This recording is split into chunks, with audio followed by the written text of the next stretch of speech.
Hello বন্ধুরা, good morning. আজকে সকালটা পাস্তা দিয়ে শুরু করলাম। মাম্মামের স্কুলের জন্য টিফিন করে দিচ্ছি, আর আজ দেবো পাস্তা। পাস্তাগুলো রেডি হয়ে গেছে, এখন আমি টিফিনে ভরে দিচ্ছি। আর এর উপরে একটু চিজ ঘষে দিচ্ছি। মাম্মাম চিজ খেতে ভীষণ পছন্দ করে। রোজ দিই না, সপ্তাহে একদিন মাম্মামকে দিই। তারপর লং ব্রেকে তো পাস্তা দিলাম, আর শর্ট ব্রেকে একটা কলা আর একটা মৌসুমি লেবু দিয়ে দিলাম। দুটো টিফিন হয়, একটা শর্ট আর একটা লং। টিফিন রেডি করে রেখে এখন আমি মাম্মামকে তুলবো, আর মশারির দুপাশটা খুলে দিলাম। দিয়ে যেই না মাম্মামকে ডেকেছি, অমনি তো লাফাতে আরম্ভ করে দিয়েছে। মানে শুয়ে শুয়ে দেখো কীরকম করছে। আমি টেনে হেসড়ে নিলাম হচ্ছে কোলে।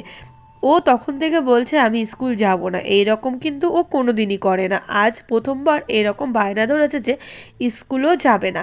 তারপরে আমি অনেক ভালোভাবে ওকে বুঝিয়ে জিজ্ঞাসা করছিলাম কেন যাবে না।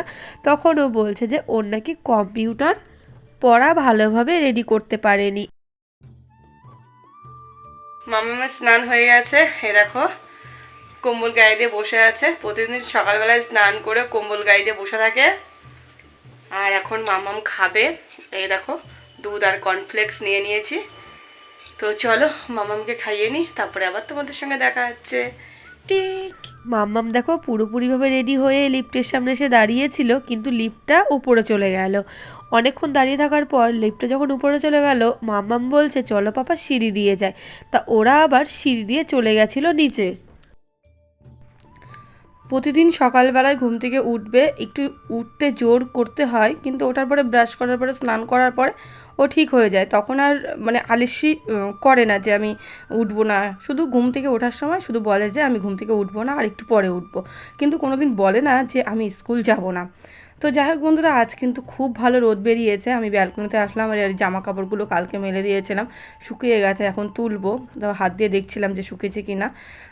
একদিন জামা কাপড় ধুয়ে দিলে শুকোতে প্রায় 2 দিন লাগে। কিন্তু কি করব বলো, ব্যালকনিতে শুকাতে গেলে তো এমনি সকালবেলায় ঘুম থেকে উঠে ওই 12:30টার মধ্যে রোদ চলে যায়। অত সকালে মানে উঠে কাছাকাছি আমার করা হয় না, আমার একটু লেটই হয়, 1টা 1:30 বেজে যায় কাচাকুচি করতে করতে। কিন্তু সকাল সকাল ঘুম থেকে উঠে যদি কেচে দেওয়া যায় তাহলে কিন্তু জামা কাপড়গুলো একদিনেই শুকিয়ে যায়। আর যদি হচ্ছে ওই লেট করে কাচা হয় তাহলে কিন্তু তাড়াতাড়ি করে শুকোতে চায় না, 2 দিন লাগে। তো এই জামা কাপড়গুলো কিন্তু আমি কালকে কেচে দিয়েছিলাম, তো আজকে শুকিয়ে গেছে। আর এখন এই যে তুলে নিচ্ছি, আর যেগুলো ভিজা আছে সেগুলো থাকলো। সকালবেলা ঘুম থেকে উঠে গাছে জল দিতে মনে নেই, এখন মনে পড়লো গাছে তো জল দিইনি। আর এই ভাদ্র মাসের সময় টানা রোদ, এই রোদে কিন্তু গাছপালা বেশি শুকিয়ে যায়। আর আজকে দেখো তোমাদেরকে বললাম না যে রোদ উঠেছে, এখানকার রোদ বৃষ্টি কখন কি হয় কিছুই বোঝা যায় না। তো দেখো কি মেঘ আকাশে, চারিদিকে পুরো মেঘ ভর্তি। কিন্তু জোরে জোরে এখন বৃষ্টি হচ্ছে না, মেঘ হলেও হালকা হালকা মানে বৃষ্টি পড়ে। তো সকালবেলার জন্য খাবার রেডি করে নিয়েছি। মামামের জন্য পাস্তা করেছিলাম, বেশি হয়ে গেছে বলে বরকে দিয়ে দিয়েছি, আর একটা ডিম সিদ্ধ দিয়েছি। আর আমি দেখো একটা ডিম সিদ্ধ, একটা কলা আর একটা লেবু কেটে নিয়েছিলাম। তো দুপুরের জন্য রান্না বসিয়ে দিয়েছি, এখানে ভাত হয়ে গেছে। আর আমাদের পাপানটা এসেছে দেখো আমার কাছে, এসে নিয়ে বলছে যে আমাকে আলু ভাজা দাও। আলু ভাজা দিয়েছি, বাটিতে খাচ্ছে, আর বলছে আমাকে একটু কোলে নাও, কোলে নিয়ে আমাকে একটু দেখাও। তো আমার পায়ের কাছে এসে এরকম ফোনের দিকে উকি মারছিল, তো তার জন্য ওকে কোলে নিয়ে একটু দেখিয়ে দিলাম। রান্না বান্না হয়ে গেছে। আজ রান্না করেছি ডাল, আর হচ্ছে আলু ভাজা, আর লাউ দিয়ে আলু দিয়ে একটা তরকারি করেছিলাম। করে নিয়ে রান্নাঘর মোছা হয়ে গেছে, গ্যাসও মোছা হয়ে গেছে। বাসনগুলো ধুয়ে এই যে বেসিনটা পরিষ্কার করে নিচ্ছি। সামনেই তো পুজো চলে এলো, তো সমস্ত ঘর দুয়ার, তারপরে হচ্ছে আমার মশলার কোটো কাটা, এগুলো পরিষ্কার করতে হবে। টাইম নিয়ে একদিন ভাবছি সমস্ত কিছু করে ফেলবো। একদিনে তো সম্ভব নয়, 2 দিন লাগবে। একদিন রান্নাঘর ঘর ঝাড়া লাগবে, আর একদিন কোটো কাটা যেগুলো আছে সেগুলো পরিষ্কার করা লাগবে আর কি। তারপরে যে পাপান বায়না ধরেছে, বলছে যে আমি বাড়ি যাব, ওকে আমি এখন দিয়ে আসতে যাচ্ছি। আমাদের এই সিঁড়ি দিয়েই উপরে ওরা থাকে, ওকে দিয়ে আসলাম। দেখার পরে দেখো সারা ঘর ছড়িয়ে ছিটিয়ে রেখে গেছে। যে কাগজগুলো ছড়ানো ছিল ওই কাগজগুলো প্রতিটা ফ্ল্যাটের দরজায় দরজায় দিয়ে গেছে। এগুলো ওই ওয়াইফাই, তারপর হচ্ছে ডিশ, এগুলোর অ্যাড দিয়েছে, সেই কাগজগুলো দরজায় দরজায় দিয়ে গেছে। সেগুলো মামাম জোগাড় করে করে ঘরের মধ্যে এনে রেখে দিয়েছে, সেগুলো নিয়েই পাপান খেলা করছিল। তারপর দেখো সোফাটা ভালো করে পরিষ্কার করে নিলাম, নিয়ে যখন ঘরটা ঝাড় দিয়ে নিচ্ছি। আমাদের ফ্ল্যাটে এত যে ধুলো হয় তোমাদের কি বলবো। এখনই আমি ঝাড় দিয়ে নিচ্ছি, কিছুক্ষণ পর এসে দেখবে যে এই সোফার উপরে পুরো ধুলোর পুরো লেয়ার পড়ে গেছে। কি বলো তো, আমাদের যেখানে থাকি তার আশেপাশে প্রচুর বিল্ডিং হচ্ছে, মানে সেই বিল্ডিংগুলোর থেকেই ধুলো উড়ে উড়ে সবার ঘরে এসে পড়ে। আর পুজো তো চলেই এলো, সবার কেনাকাটাও শুরু হয়ে গেছে। আর আমাদের আর পুজো কি বলবো বন্ধুরা, সত্যি কথা বলতে কি জানো তো, বাড়িতে থাকলে পরে পুজোর একটা মজাই আলাদা।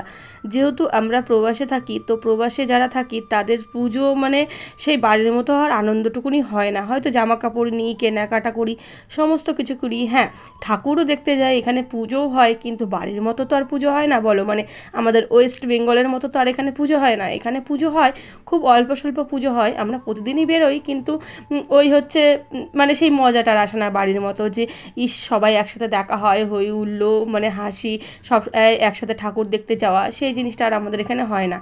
আমরা প্রবাসে থাকি বলে আমাদের কত কিছু মেনে নিতে হয়, তাই না বলো? যেরকম হচ্ছে পুজো আসলে আমার মা খুব কান্নাকাটি করে, ফোন করে, আয় না রে বাবা আয় না, দুদিন ঘুরে যা, তারপরে আবার যাস। সত্যি কথা বলতে জানো তো, এই দুনিয়ায় কারোর অতটা মনে পড়ে না নিজের বাবা মা যতটা মনে পড়ে। তাই ভাবি বাবা মা যতদিন কাছে আছে ততদিন যেতেও তো ইচ্ছা করে, কিন্তু ইচ্ছে থাকলেও তো অনেক সময় উপায় হয় না আর কি।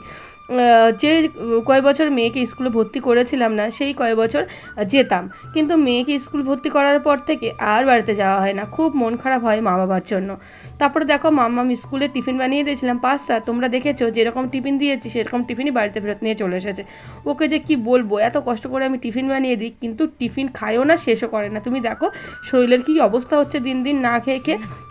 বলছে চামচ খুঁজে পায়নি, একটা না একটা প্রতিদিন বাহানা দেবে, এরকম টিফিন প্রতিদিনের টিফিন প্রতিদিন বাড়িতে নিয়ে চলে আসবে। ওর বয়সে যে বাচ্চারা ওর থেকে মানে অনেকটাই দেখতে বড় লাগে, কিন্তু ও খায় না বলে ওর শরীরের অবস্থাটা দেখেছো?